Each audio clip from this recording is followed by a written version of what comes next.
Good morning, everyone. I'm delighted to welcome you all here today to our webinar on energy poverty and to see so many representatives from groups across the social justice and environmental sectors, because energy poverty is a cross-cutting issue. It overlaps with other areas such as climate action and housing standards. As I'm sure we'll hear today, it particularly affects people with disabilities, women, older people and members of the traveller community. I'm very grateful to the Community Foundation for Ireland for funding today's event and to our guest speakers, Izzy Petrie and Claire O'Connor.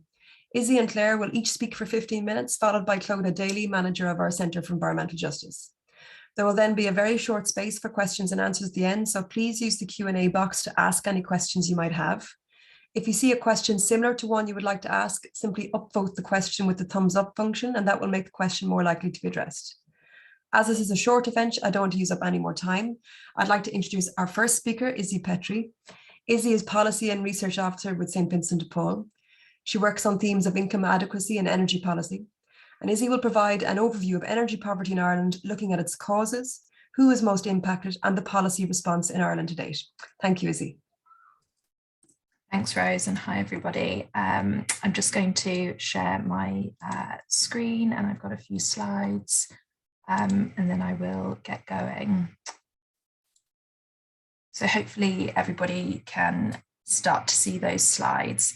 So I'm going to speak a little about SVP and our perspective on energy poverty. I suppose, speaking about the impacts of recent increases in the cost of living, and also a few of our key recommendations for government. So SVP is, there we go. SVP is the largest voluntary organisation in Ireland with around 10,000 volunteer members who work within their communities to support people who request assistance. And our focus then is on a practical approach to supporting people through a system of visitation, where our members would seek to offer support, assistance, and also friendship. So we received just over 190,000 requests for assistance last year. And the people we support would be facing many different issues, but facing issues of low income and facing poverty and facing exclusion. So I work within the policy team. So we aim to draw on and represent the experience of our members who directly support people in order to advocate for change in policy and also change in practice. So a significant area of the support that we would provide people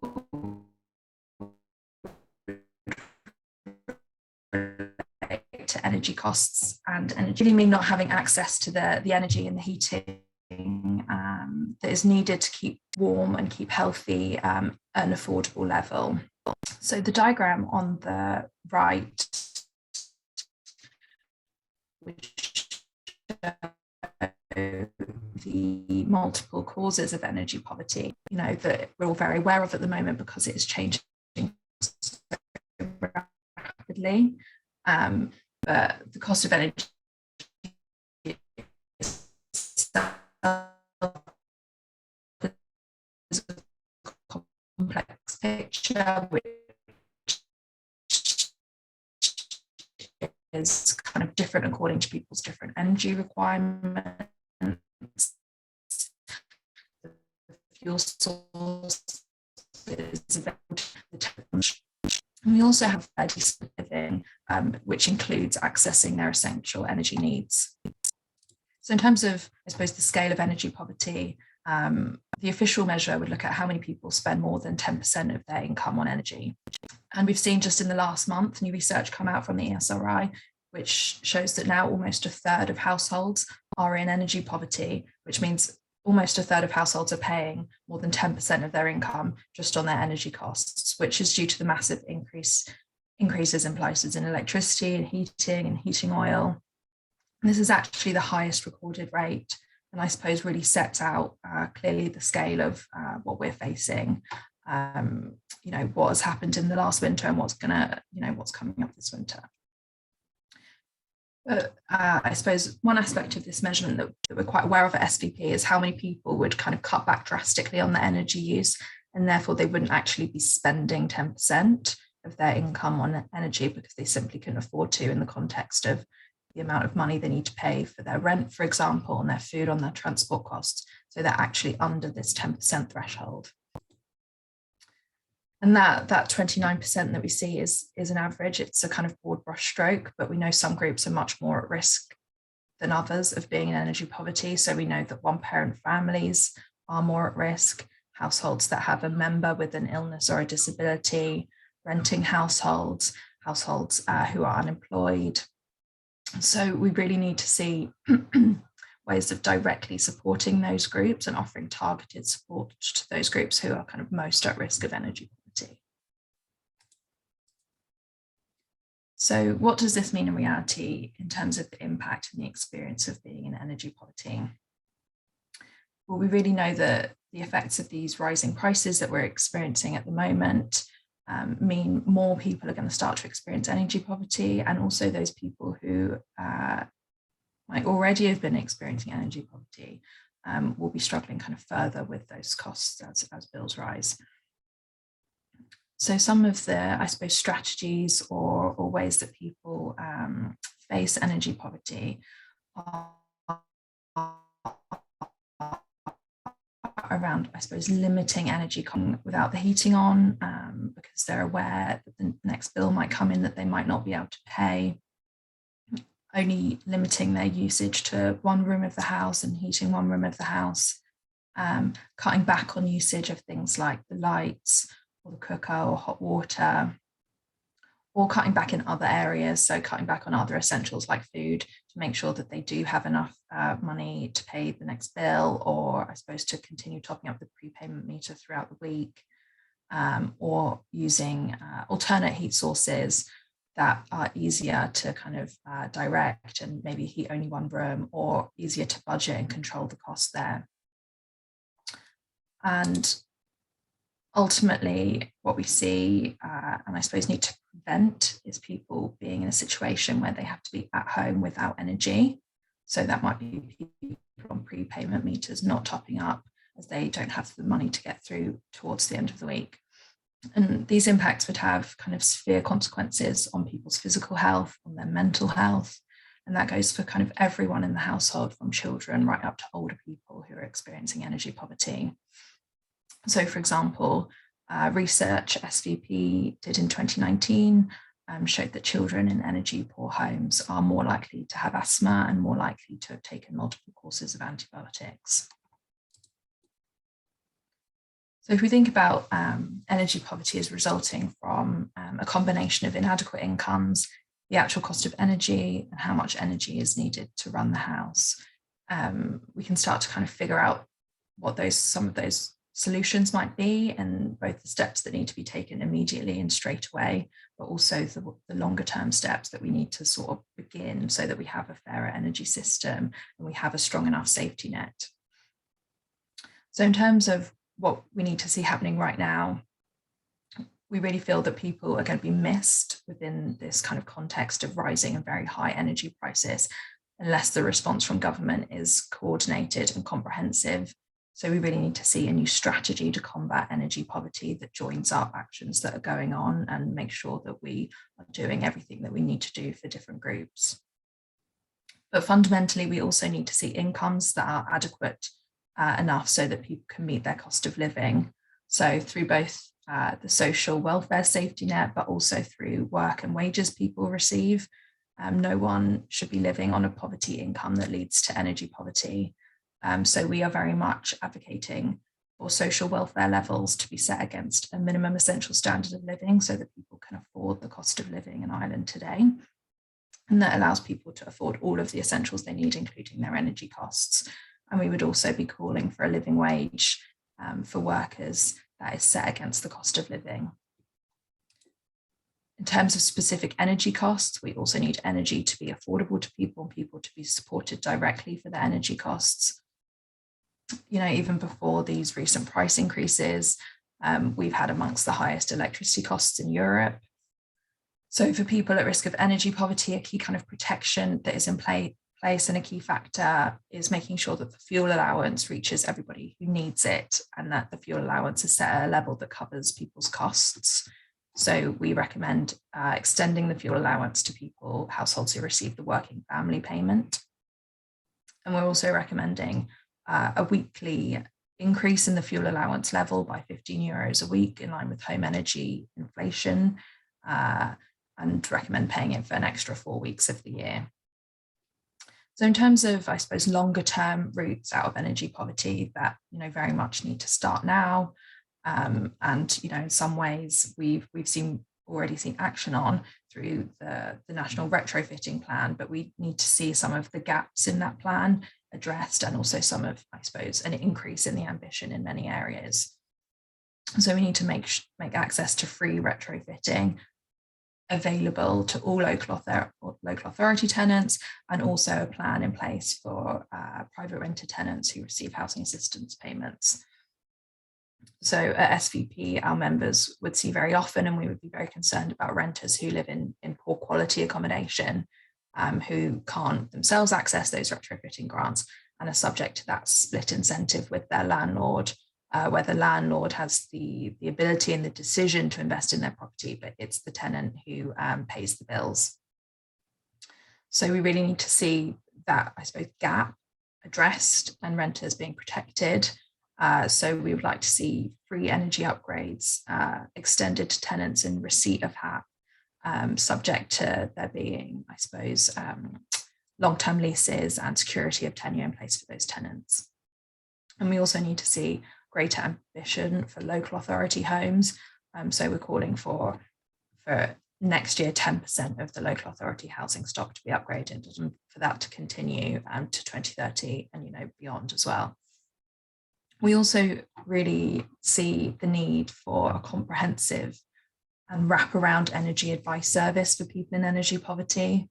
The last few years or couple of years has seen both the pandemic, which really impacted people's experience of energy, the size of the bills that people were experiencing, their income, and also now in this context of inflation and high energy costs, we really see the need for a person-to-person energy advice service that is based within communities, and that offers households at risk of energy poverty both immediate support with costs as they come in, but also support to navigate the opportunities that might be there for longer term solutions. So the grants that are out there, and support through, well, on the one hand, knowing what's out there, and also accessing that and getting through to sort of the point of being able to, for example, get that free energy upgrade installed. So we would be calling for a pilot of that community energy advice service as well. So I'll leave it there in terms of recommendations, but look forward to hearing from Claire and everyone else, and I'm sure there will be questions at the end. Thanks very much. Thanks so much, Izzy, for that overview. I mean, I think many of us will have read and looked at the results of the ESRI research and report, which showed very starkly significant increase in numbers of people who are affected by energy poverty. But it was great to get those insights on exactly who is most affected, who is more vulnerable, but also what those daily impacts are and how it has these other effects in terms of mental and physical health, but also what some of the solutions might look like. I do see some questions coming into the Q&A box. So just to remind everybody, if you do have questions, just pop them in and we'll deal with them at the end. I'm going to just move on now to our next speaker, Claire O'Connor. Claire is the Energy Policy Officer with Friends of the Earth Ireland, and recently published a report on barriers to retrofit in Ireland. Claire will provide an overview of EU policy on energy poverty and case studies on other countries' efforts to successfully tackle energy poverty. Thanks, Claire. Thanks so much, Rose, and it's great to be here today. So yeah, I'll start by introducing Friends of the Earth and who we are, and then I'll do a whistle-stop tour of EU policy, because I know it could be quite dense, so I don't want to go into super heavy detail on the EU policy first thing on a Wednesday morning. So I will start, and then I'll go into some case studies on interesting things that are being done in Europe in different localities and regions in terms of combating energy poverty.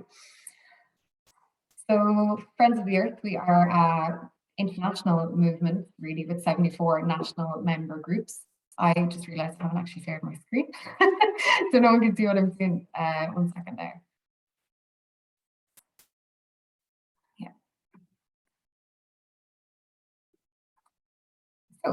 Yeah, Friends of the Earth, we are an international movement with 74 national member groups and 5,000 groups on each continent, which is really exciting. We have a European arm as well of our international movement with 30 national organisations within the EU. We have a head office in Brussels who coordinate any of our joint campaigns in terms of EU policy and advocacy, which is what I'm going to speak about today. And then in an Irish context, we're the leading NGO on climate and decarbonisation. And we campaign on climate change to further our vision of environmental justice and sustainability. And we seek to increase public participation and democratic decision making. So what we're working on at the moment in Friends of the Earth Ireland is firstly faster and fairer climate action, making common cause, so joining with other civil society networks as well. Power to People, which is putting people at the heart of our transition to renewable power. No new gas, so preventing us from being locked into fossil gas into the future. Healthy Homes, which is getting Irish homes off fossil fuels and reducing energy poverty. And then Power Up, which is a reskilling program that we run. So today, really what I'm going to be focusing on is our Healthy Homes campaign, which is on getting Irish homes off fossil fuels and reducing energy poverty. So I'll be looking at EU policy really that covers our Healthy Homes campaign.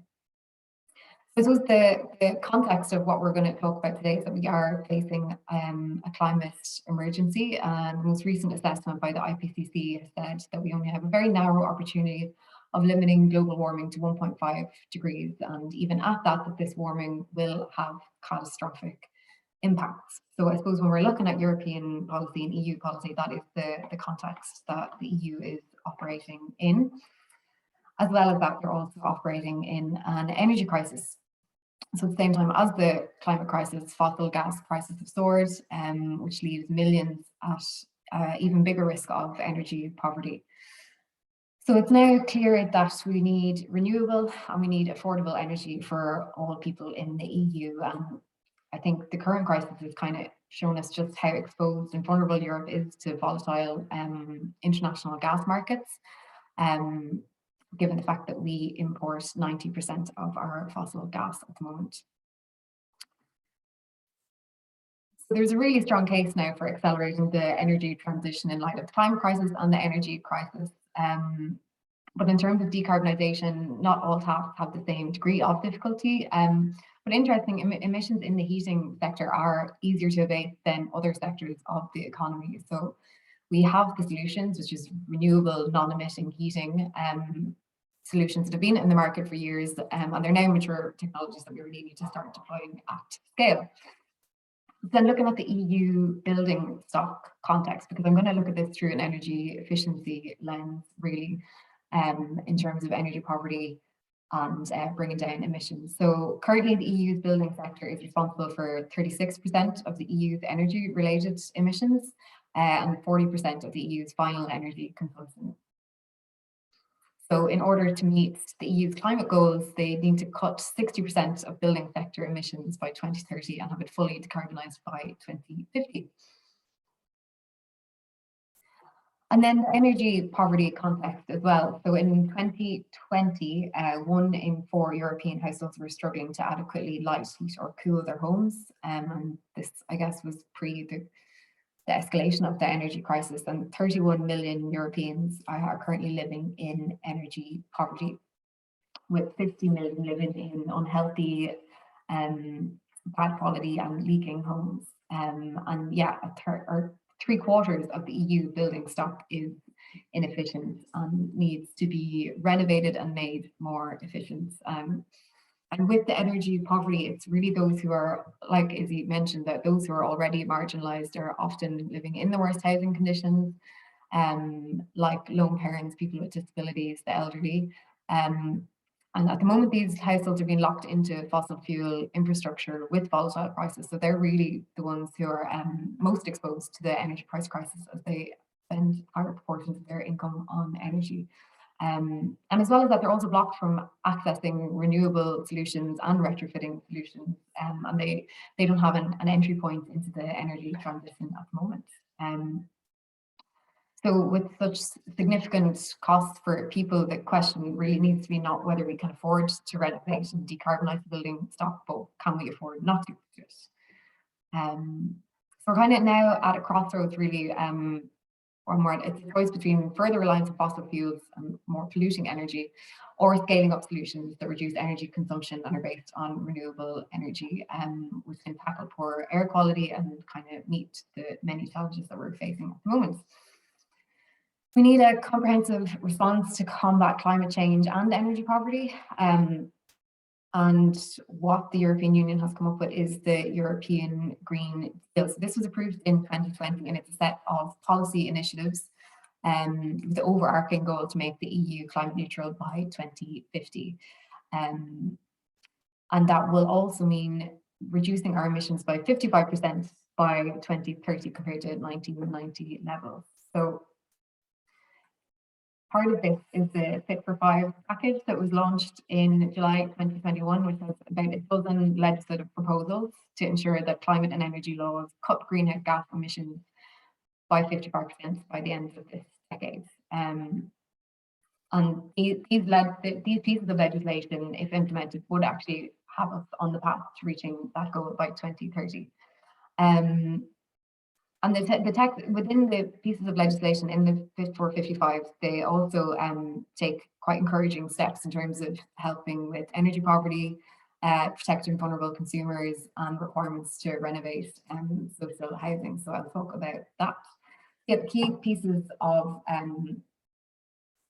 legislation that deal with energy poverty in the Fit for 55 are the Energy Efficiency Directive, the EED, the Energy Performance of Buildings Directive, and then the Social Climate Fund as well. And the EU has been addressing the issue in different pieces of legislation, and at the moment, energy poverty is sitting in the climate policies and the energy transition policies as well.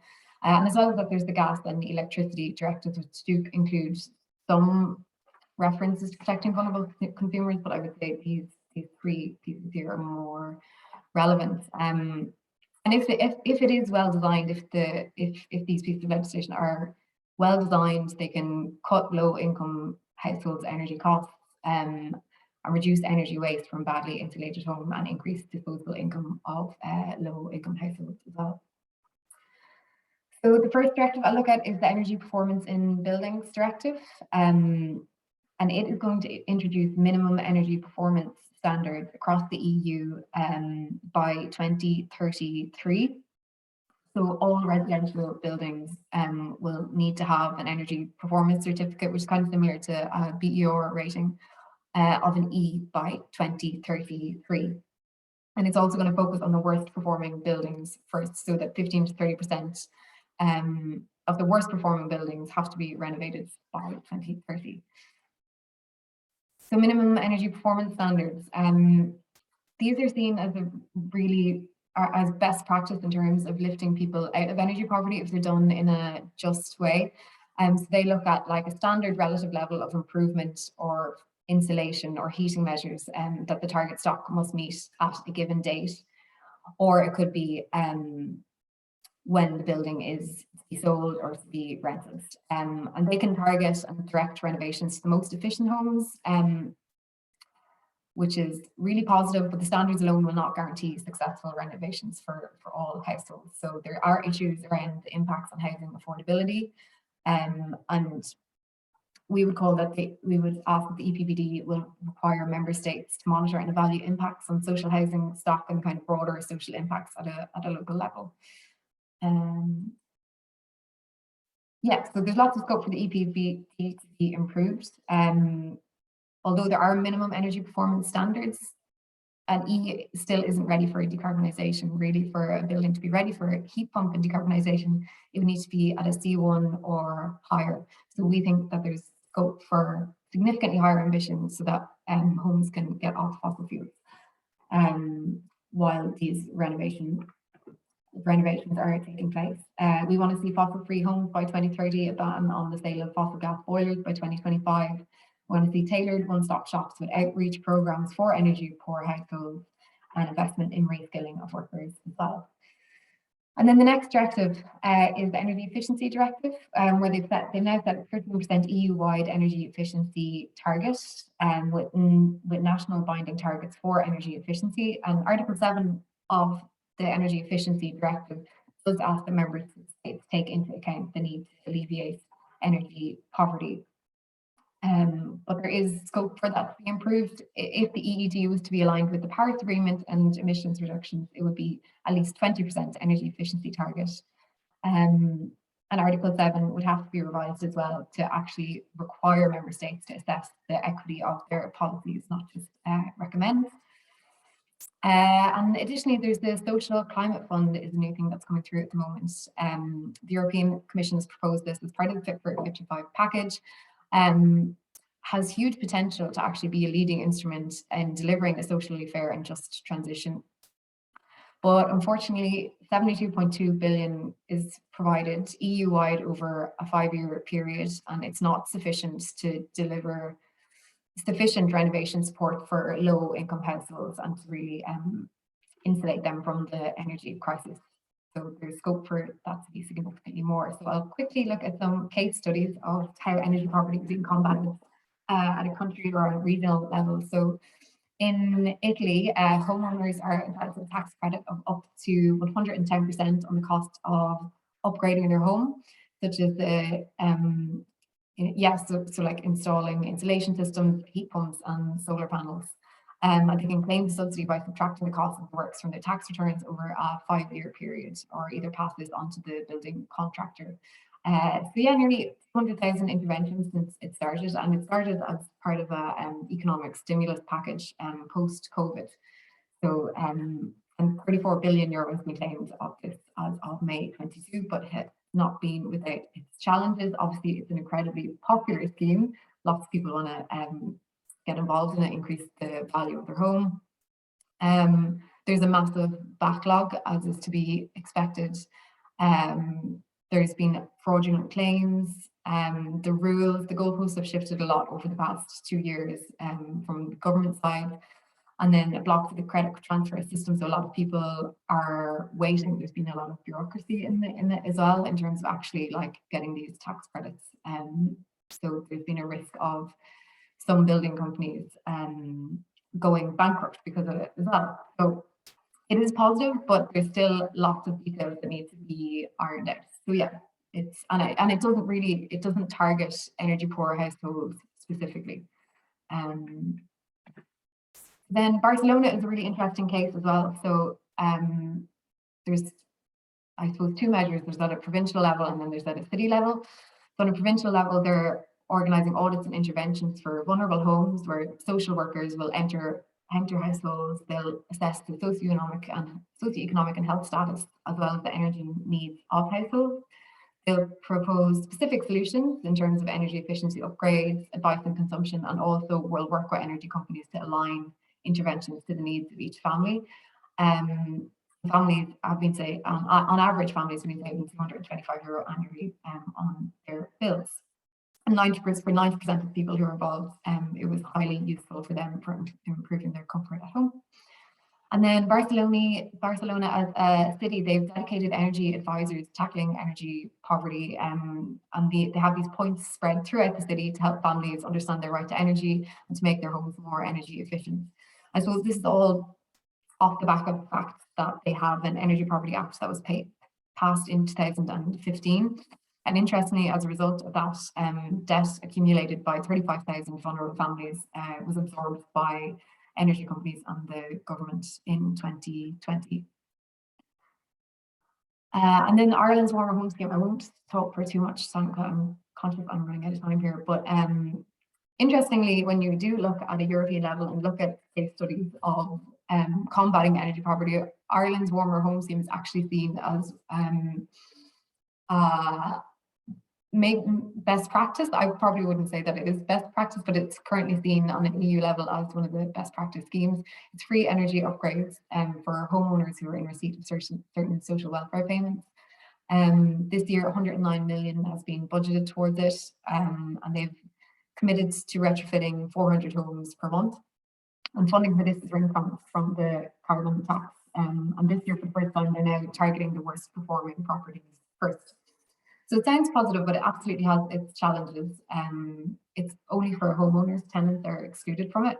There is currently a 26-month waiting time from the time that you apply for the Warmer Home Scheme. There's currently no data being collected on impacts on energy poverty. Does this bring down energy poverty? Is this the way to do it, unfortunately? And as part of the Warmer Home Scheme, the SEAI do continue to install fossil fuel boilers in the homes of people who are at risk of energy poverty, which has a serious risk of locking them into these volatile gas prices for years to come. And there's still questions around accessibility. I know that MABS and UCC did a study last year that showed only of the people who are eligible for the Warmer Home Scheme, just 9% of them in Ireland had actually availed of any of these energy efficiency measures. Yeah, there's loads of benefits to renovation and retrofitting in Europe. Brings down health costs. I think the health-related cost to society of air pollution in Europe was 29 billion euro in 2018 alone. And then it will improve people's physical and mental health, improve social inclusion. I know Izzy touched on a lot of the impacts of this. And then employment generation. For every 1 million that's invested in the energy renovation of buildings, an average of 18 jobs are created in the EU. So yeah, that's what we need to see. I think one of the key takeaways that I'd like people to see is the minimum energy performance standards and how important they will be in lifting people out of poverty once those social safeguards are there as well. So yeah, thank you. Thanks so much, Claire, for that overview of what's going on in Europe. And I thought some of the case studies were really interesting. And it's really interesting, again, just to have that explanation of how the solutions to energy poverty and climate change and even housing standards all intersect. And I particularly liked your example from Barcelona about some of the energy debt being absorbed by energy companies. That's kind of an interesting and quite radical approach. I'm just going to introduce now our final speaker before we move on to some of the Q&A that's coming through there. It's Clodagh Daly, the manager of our own Centre for Environmental Justice, set up by CLM last year. One of the aims of the centre is to ensure that environmental policy addresses inequality and is informed by the needs of marginalised communities. So Clodagh is going to speak just for a few moments about CLM's policy work in the area of energy poverty, specifically our asks to government in relation to tackling the issue. Thanks, Clodagh. Thanks, Rose. So yeah, just to kind of follow from what Izzy and Claire have highlighted, we are calling for the government to adopt an energy poverty strategy, because energy poverty is really a multidimensional problem, and so it requires a multidimensional response. But Ireland currently doesn't have a comprehensive framework to accurately measure, monitor and report and finally tackle energy poverty. The former energy poverty strategy lapsed in 2019, so more than 3 years ago. So we are calling on the government to publish its review of the implementation of the former energy poverty strategy as a matter of urgency, and also to develop a new energy poverty strategy and to provide public consultation on the strategy ahead of this winter. And so we've put together 8 actions that the government can take to ensure that the energy poverty strategy is effective. So the first of those is to ensure that the government ensure that the strategy is placed on statutory footing to ensure a whole of government approach. So this is so important to kind of ensure policy coherence, especially because energy poverty cuts across the remit of multiple departments, including the Department of Environment, Climate and Communications, the Department of Health, Social Protection, and the Department of Housing. We need to see an improvement in data collection. So energy poverty is currently measured through the expenditure method, whereby if a household spends more than 10% of its income on energy, it's considered to be in energy poverty. But this method doesn't take the additional financial burdens that are often experienced by older persons, those living with disabilities, or those with long-term health conditions. And it also doesn't factor people who use less energy than they would need or like to use in order to be able to afford their energy bills. So we would recommend using a combination of the expenditure and the subjective method. So the subjective method includes asking people to self-report on things like their ability to keep the home warm, risk of falling into utility arrears, and their ability to transition to sustainable sources of energy in the home. We need effective monitoring and evaluation in the strategy to make sure that progress can be tracked and that course corrections can be made where needed. And those need to be measurable, actionable, and time-bound. Again, that will enhance policy coherence and make sure that strategy is aligned with the government's obligations under the Aarhus Convention. We need to see very good public participation, particularly to include those with lived experience of energy poverty, and any consultation provided around the strategy must be afforded appropriate time and it must be inclusive. We would like the strategy to adopt kind of a rights-based approach.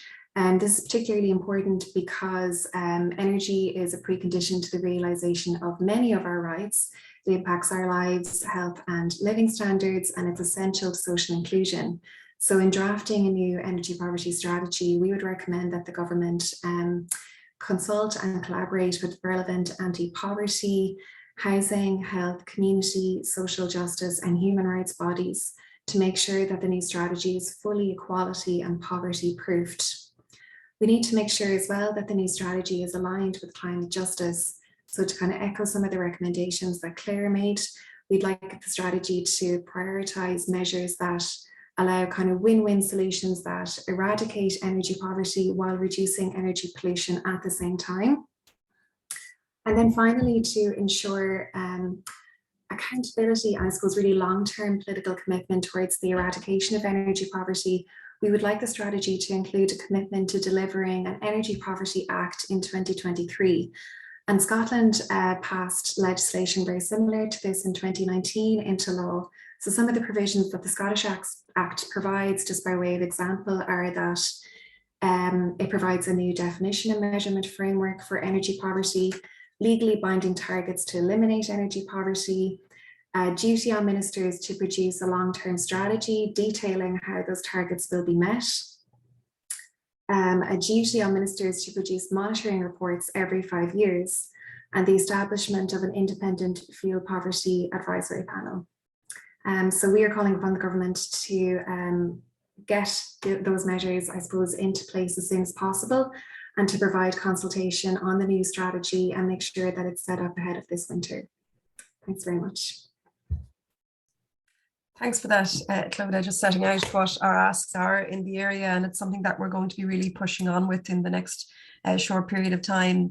We had really aimed to finish up this event by 10:30, so that gives us a bit of time for some of the Q&A that have been coming in. So thank you to everyone who have raised questions, and please do continue to raise more because we'll answer them as much as we have time to do. The first question I think has been answered, but I am going to come back to you, Claire, on it, just even for a quick summary of your position on it. It's a question by Hannah here. Does the energy poverty crisis mean we need to extend reliance on fossil fuels? This is something that, we hear a lot, that, like you hear kind of one being pitted against the other. So you might just summarize your position on that.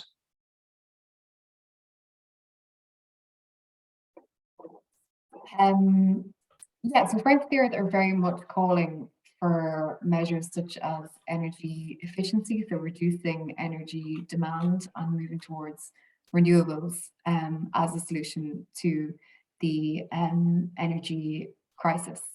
I don't think it means that we need to extend our reliance on fossil fuels. I think it means that we need to ramp up our retrofitting. Like we really need to. It's the biggest infrastructure project in the history of the Irish state ever, and I think we need to now treat it like that and really kind of all systems go towards the retrofitting and bringing down demand. And on an EU level, I think if you renovated all of the EU's worst performing housing stock, that would actually bring down reliance on Russian gas imports by 45%. So I think we really need to start looking at demand reduction and energy efficiency and moving to renewables. And it definitely doesn't mean that we need to extend reliance on fossil fuels or move towards LNG. Thanks, Claire. There are two questions here that are kind of related but it's about what protections and I suppose what retrofit options are available to private tenants and to local authority tenants at the moment. So I'm going to throw that out to all the speakers, actually, Izzy, Claire, and Clodagh, whoever wants to jump in on that. So what is being done currently, and then perhaps what should be done? Yeah, I can hop in on the private rental sector. So at the moment, the government's national retrofit scheme doesn't include any provisions at all specifically for the private rental sector. So it means that those people who are renting, who are kind of at the mercy of the housing crisis, are now also being left at the mercy of the energy crisis.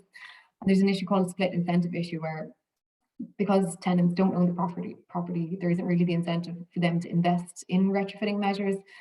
But for landlords, because they won't feel the benefits of the insulation, there's no incentive for them to retrofit either. And I don't think the government have really tackled this split incentive issue yet.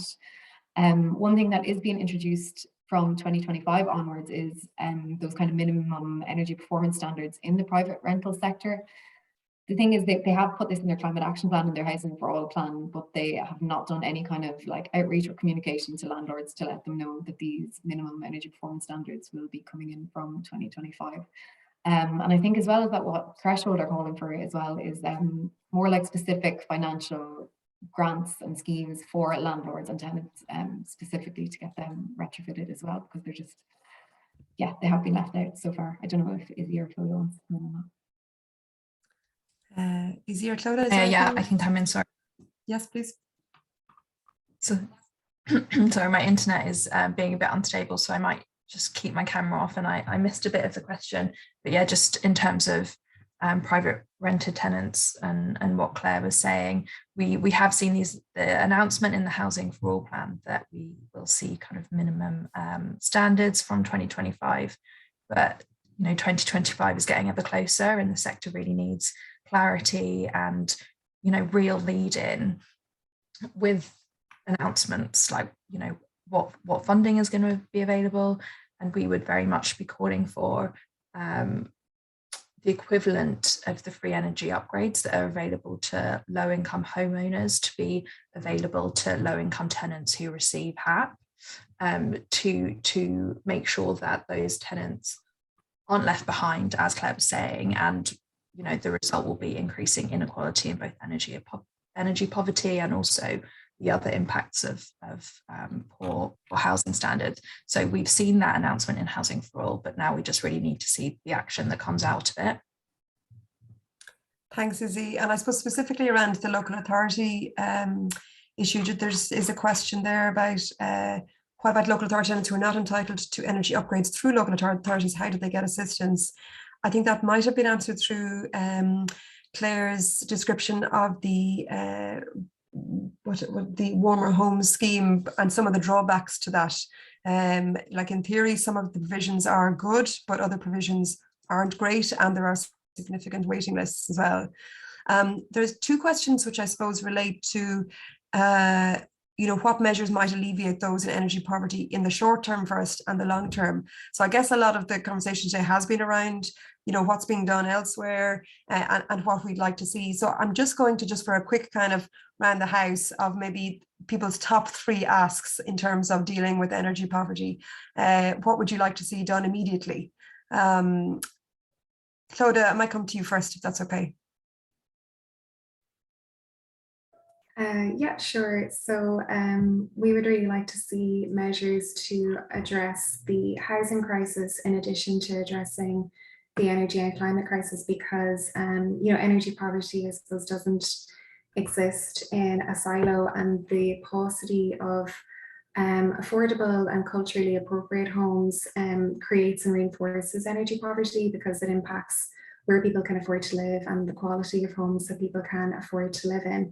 So we would really like to see the housing crisis addressed. So that could be done immediately through measures like reinstating the ban on evictions and rent increases that were introduced during the COVID-19 lockdown, the provision of affordable, quality and culturally appropriate social housing by the state, rent affordability and enforcement mechanisms, enhanced tenant protections, a moratorium on evictions that will lead to homelessness, and the taxation of speculative real estate and vulture fund investors, and to make sure that vacant sites and derelict properties are actually addressed.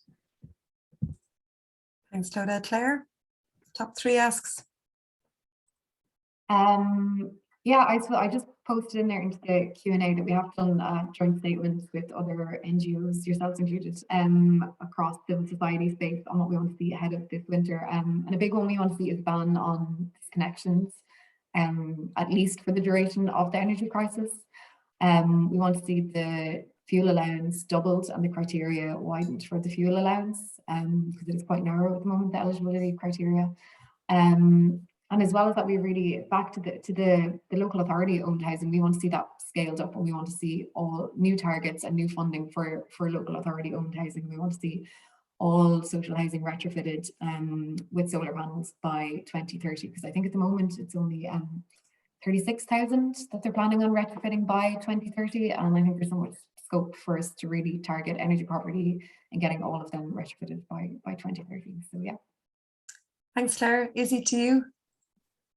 Thanks. Yeah. So in terms of the top three, I think I spoke a bit in my presentation about the importance of overall incomes and energy poverty, and I think that's a really important one that needs to be addressed. And we've got the budget coming up, and we're calling for increases in core social welfare rates of €20, and I think addressing that overall income equity is going to be really important in supporting households through this time of inflation, with where the inflation is particularly focused on energy costs. So we really need to see people's overall incomes being protected at this time, and for the importance of core social welfare rates. €20 would just about enable people to keep up with rising inflation. So it's really important that that is tackled. And it is very relevant to energy poverty. I think we're losing you there, I see. Fuel allowance rates, which are very targeted increases, and for the fuel allowance to reach everybody. Yeah, no, we can hear you now again. Can you hear me at all? So in terms of the fuel allowance, really important, but currently doesn't actually reach everybody that might need it. So, primarily we're calling for it to be extended to people who receive the working family payment. Otherwise, many people also in receipt of in a year will be missed out. And just as a third, and it kind of wraps up a lot, is kind of the principle of reaching everybody that needs support, and through retrofitting, through our national retrofitting plan. We know that tenants, private rented tenants, are being missed out, and local authority tenants aren't all being reached. So we need to have that strategy that pulls that together and has accountability for those groups that aren't being missed. Thanks, Izzy. I hope everyone was able to catch that. I know she's in and out there for a second, but it brings us kind of neatly to the next question. There's a question there by Megan. The Irish Fiscal Advisory Council recently showed that of the 1 billion in measures implemented since the beginning of the year, 896 million has been untargeted. The €200 credit has been accused of being a wealth transfer, and many members of the traveller community didn't receive this credit, or a very small amount. Why is the government not introducing more targeted measures, and what is their rationale? So we heard from Izzy, that there are particular groups that are more vulnerable to energy poverty, whether that's members of the traveller community, people with a disability or a health issue, lone parent families, unemployed, older people. So we know certain groups are more vulnerable, but why are government measures not more targeted, and what can we do to ensure they are more targeted? Does anybody want to jump in to answer that question?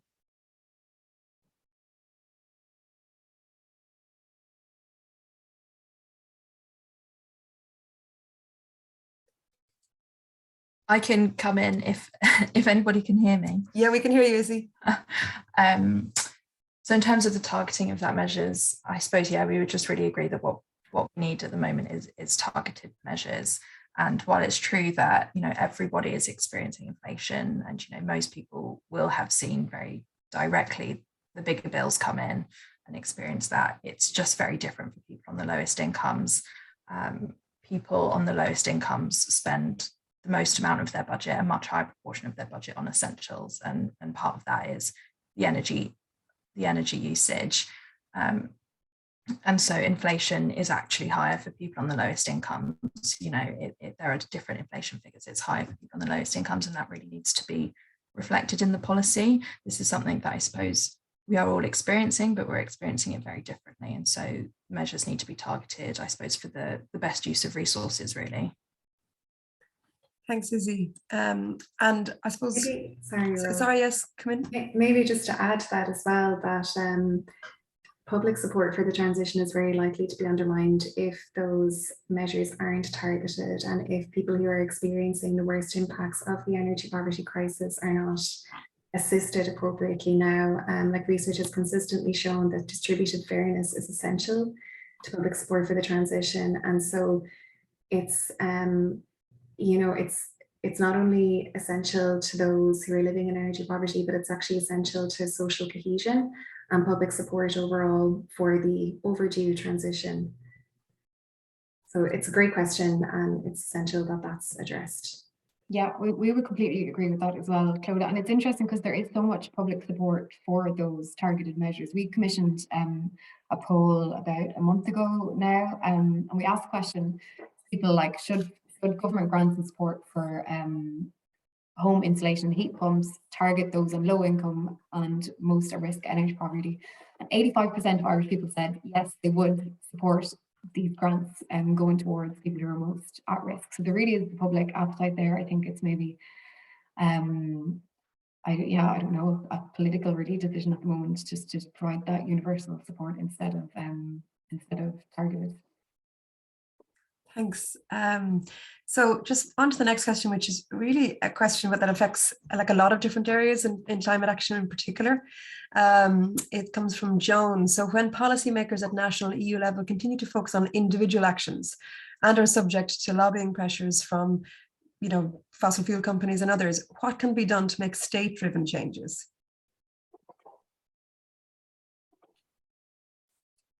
Well, I suppose we can get involved with Friends Spirit. I suppose it is putting pressure on our politicians ourselves then, really, and coming together as a collective. And I think it is really wonderful that there is now this kind of cross society and cross even civil society desire to move off fossil fuels and do it in a really fair way. So I think now it is on us to put that lobbying pressure ourselves on the government for what we want to see. Thanks. Clodagh?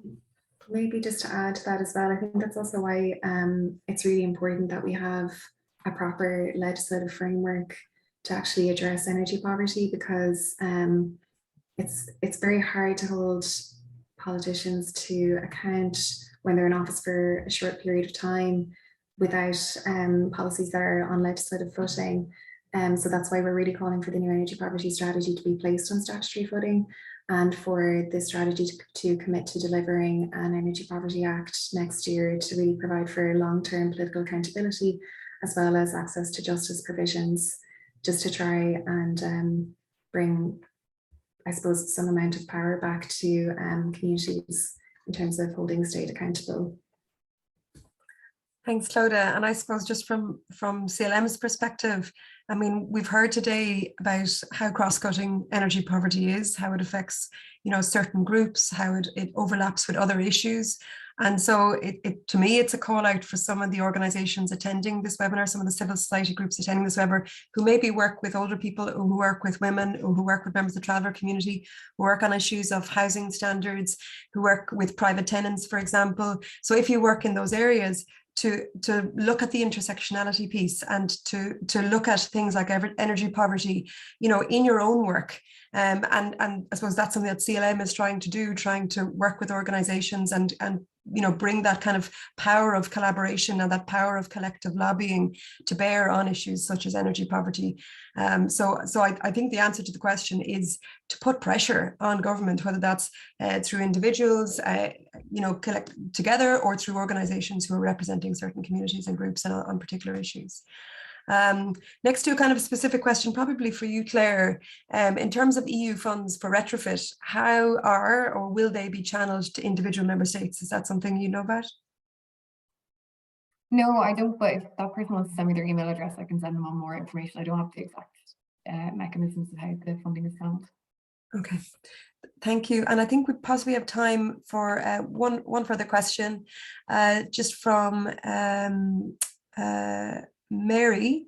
Will you call for a new Energy Performance Act by 2023? Your call for a new Energy Performance Act by 2023 include efficient interaction with the planning and development legislation, which is currently being reviewed by the AG's office. I'm thinking of how long it is taking to extend the exemptions under current planning legislation, for example, for solar. Yeah, I'd be happy to respond to that over email as well. We are monitoring the planning review that's going on at the moment, but yeah, we can respond to that over email if that's okay. Thanks, Loda. Okay, I think that's probably all we have time for today. It's 10:28, so we're wrapping it up on time. Thank you firstly to everybody who attended the webinar today. And if there's anything that you have questions on or want further information, please do reach out to us. We are going to be doing further work on this area, so watch this space. I'd like to also especially thank Claire O'Connor and Izzy Petrie for joining us today and providing such valuable and insightful contributions. Have a lovely day, and thank you again for joining us. Take care. Bye-bye.